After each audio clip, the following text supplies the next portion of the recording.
То, что либерал-демократы будут участвовать на башканских выборах, это я вам говорю 100%. Но буду это я или нет, вам сразу говорю, что нет, я не буду баллотироваться в Башкана. Либерал-демократы, само собой, что они поддержат кандидата образованного, кандидата, который имеет уважение и не только в автономии, но и по всей Республике Молдова. Человек, который сможет всегда найти компромисс с центральными властями. В первую очередь, адекватный человек будет.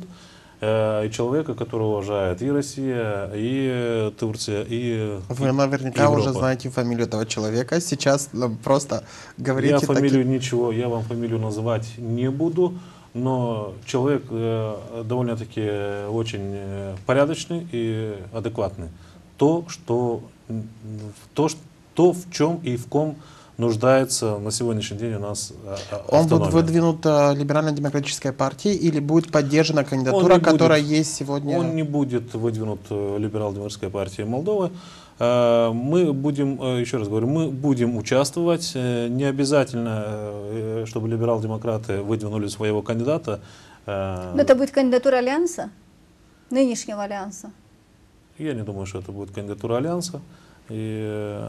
Ну, я вам еще раз говорю. Вы нам не хотите назвать фамилию? Нет, это будет адекватный, образованный человек.